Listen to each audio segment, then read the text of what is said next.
What's up, everyone? Before we head out to the gym, I just want to say that today's video is going to be a voiceover video. It's really because I've been getting copyright claims left and right, which sucks. I haven't figured that part out yet. I feel like I probably have to use a lavalier mic, which is like the string squid mic. I don't know yet. We'll have to see. But other than that, too, I feel like this might be good because I've been noticing a lot of muscle imbalances when I record, which kind of sucks as well because um, typically when I record on days that I record, I have to think about the content I'm about to create as well as the actual workout. And so I've noticed that I've been kind of lacking in that in terms of like the muscle imbalances, the strength imbalances. So I really want to focus on the contraction, doing things right, having the right form and everything, and just really be an example of that and showing you guys that. So yeah, I apologize. I really think it's better for me to do commentary or live commentary and give you guys that content, but today's gonna be a voiceover, so I'm sorry about that. Let's go to the gym. Oh, today's back day. It's back focus again. I did a particular back day the other day, and I feel like it works a little bit better. And I feel like I want to show you guys what I did and what I've noticed with today's workout. So let's get to it. All right, guys. So we're actually starting with some isolated exercises to warm up.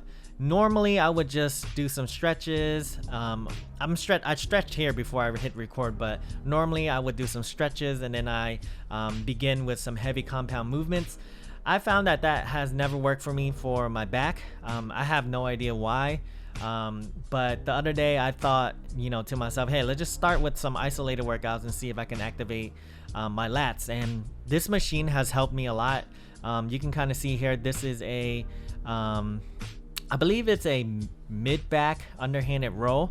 I'm doing a variation here where I'm sitting back towards the end of the seat with my chest pressed on the pad. I would say this is 75 degrees maybe. And this has allowed me to move my scapula, my shoulder blades, and my lats a little bit more freely with this variation of seating here. And also because I'm not feeling a lot of activation in my right side as often as I hoped to be, I'm putting a lot more emphasis on the right side. So I'm normally I would normally start out with the left side first because I'm right-handed, but for the back I'm now starting with my right hand and or right side and then finishing with my right. All in all, I'm trying to correct the muscle imbalances. I'm trying to correct my form as well, trying to activate my contractions and really connect with that mind-body connection here. So we're not going heavy. 45 pounds is probably the max. Again, I want to focus on the contraction here.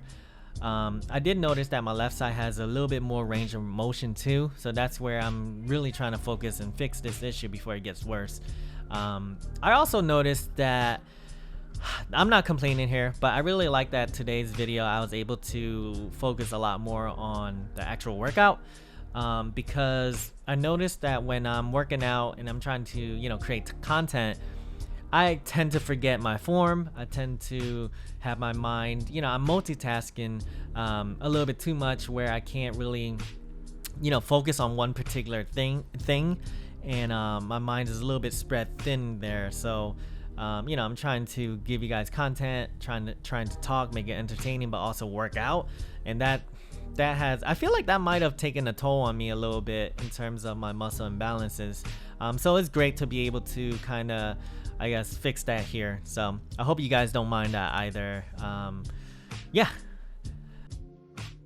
Next here we got a lat pull down. So this is the heavy compound movements I was talking about.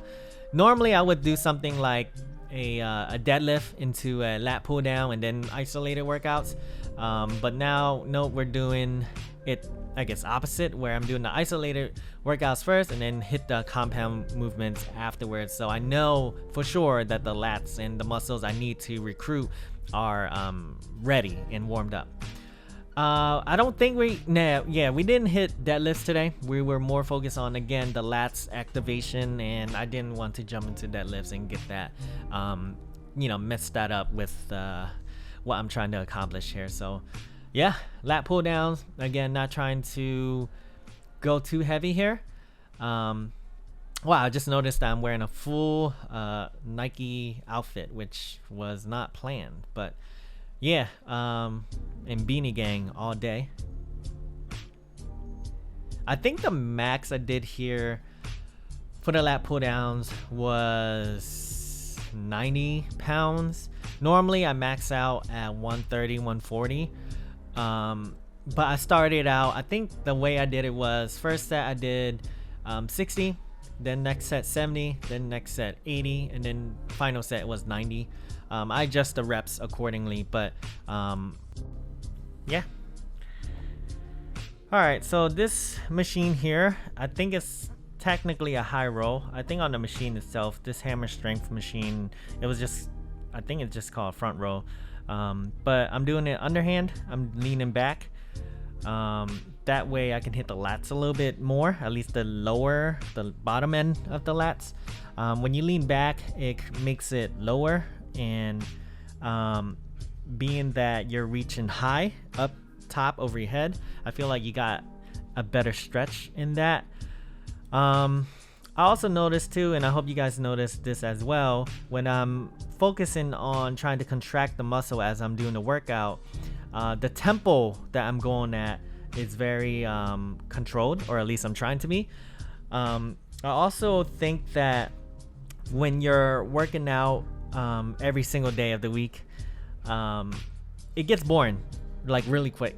And so for me, when I'm leaning back or doing some type of variation for a machine workout, not intended at the very least, it makes it at least more interesting. And I feel like that's probably the most important part, is that doing things that you want to do to keep you motivated or keep you from like just staying home all day, because it is very boring. I mean, you know, if you really think about what it is when it comes to going to the gym, you're really just pushing weight or you're pulling it.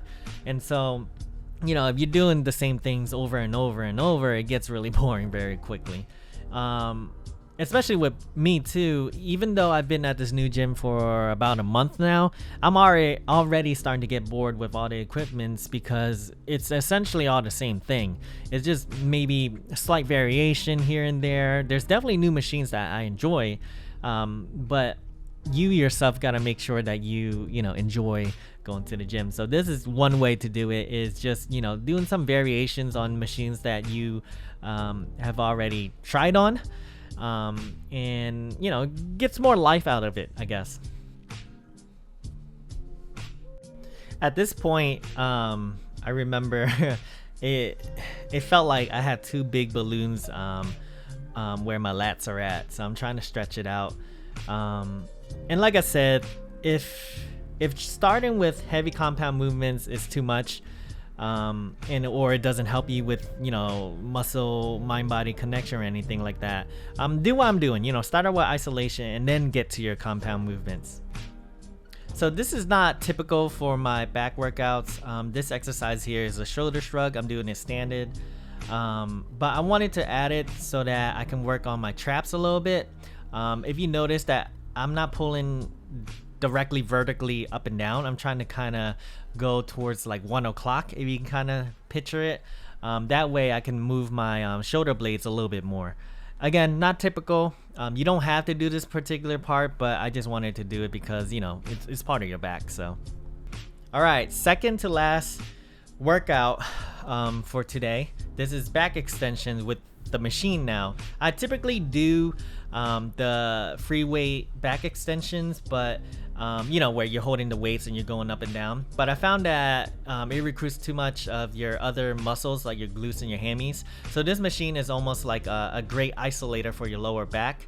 And I found that I enjoy this a lot more, and I feel it a lot more in my lower back, and it feels a lot more even in terms of the muscle soreness. So that helps a lot too.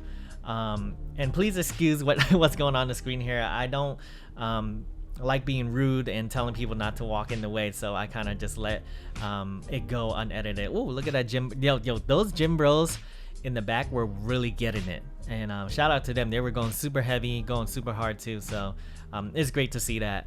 It's a great motivator too. But anyway, like I was saying, if you have issues with your lower back too, and you don't like, you can't hang like upside down, this is a great machine to work on. I'm sorry, I'm just getting distracted from behind. That dude is beastly. Anyway, yeah, back extensions, machine work. I think I'm doing about 75% body weight. So it's challenging, but I want to get in enough reps as possible. At this point, my whole back just feels like a stiff cardboard. Like I can't really flex it. Okay, final workout. You guys see me hit this before, and there go Gym Bro again. You guys see me hit this before. It's a cable row. I think the last video we did is where I was showing you guys how to do a hunchback. This time we're not doing that. We're trying to keep, at the very least, at the end of their contraction or the end of the rep, I'm trying to be as straight as possible and doing that squeeze thing with my elbows at the very end there. And it's great, man. I'm really starting to see some progress with my back ever since I started this new, I guess, split or routine. Because in the past I didn't see any improvement. So this works. I like starting isolated and then hitting my compounds in the middle and then doing my isolations again with the end. So this is cool. I like to end with this cable row here. I'm doing a closed grip style, just so I can really have my elbows do a lot of the free movements, such as, you know, flaring in and out, seeing where I need to hit. That's great too with the closed grip, because your elbow angle kind of helps with what you're trying to target. So because this is the last workout, I'm trying to, as I'm doing this, I'm trying to figure out what I want to hit, what I need to focus on, what I'm trying to, you know, really trying to contract, and that's where I'm adjusting my elbow angles. Here I'm kind of doing that flare motion where I start out with the elbows really wide and then just closing it or trying to close it towards the end of the rep. So I don't know, just trying to contract, trying to get rid of the muscle imbalances, like I said. Yeah, this is the last workout. I hope that everything I'm talking about here makes sense and it's informational at the very least. Don't worry too much about the equipments that you have. Just work on what you need to work on and just adjusting to whatever you can. Thanks guys. See you guys next video.